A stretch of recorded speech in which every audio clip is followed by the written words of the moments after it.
મહિલા premier league 2026ના mega ઓક્શને ધમાકેદાર શરૂઆત કરી છે.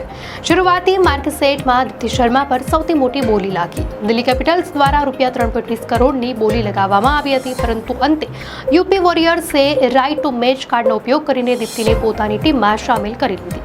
બીજી તરફ ન્યૂઝીલેન્ડની ઓલરાઉન્ડર ખેલાડીઓએ પણ માર્કેટ ગરમ કર્યું. સોફી ડિવાઇન ₹2 કરોડમાં ગુજરાત જાયન્ટ્સનો હિસ્સો બની, જ્યારે યુવા પ્રતિભા એમેલિયા કેરને મુંબઈ ઇન્ડિયન્સે ₹3 કરોડની મોટી રકમ આપીને ખરીદી છે.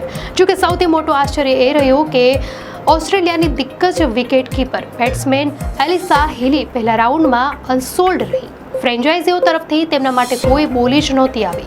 અન્ય નોંધપાત્ર ખરીદીઓમાં અનુભવી ઓસ્ટ્રેલિયન કેપ્ટન મેગ લેનિંગ ₹1.90 કરોડમાં યુપી વોરિયર્સ સાથે જોડાય છે. અન્ય નોંધપાત્ર ખરીદીઓમાં અનુભવી ઓસ્ટ્રેલિયન કેપ્ટન મેગ લેનિંગ ₹1.90 કરોડમાં યુપી વોરિયર્સ સાથે જોડાય છે અને દક્ષિણ આફ્રિકાની ઓપનર લૌરા વોલ્વાર્ટને દિલ્હી કેપિટલ્સે ₹1.10 કરોડમાં ખરીદી છે.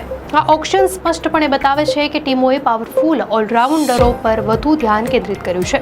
હવે જોવાનું એ રહેશે કે આના પછીના રાઉન્ડમાં કયા ખેલાડીઓ પર નજર રહેશે. દર્શક મિત્રો, આવી જ નવી ખબરો માટે ધ લોકસત્તા ચેનલને સબસ્ક્રાઇબ કરો.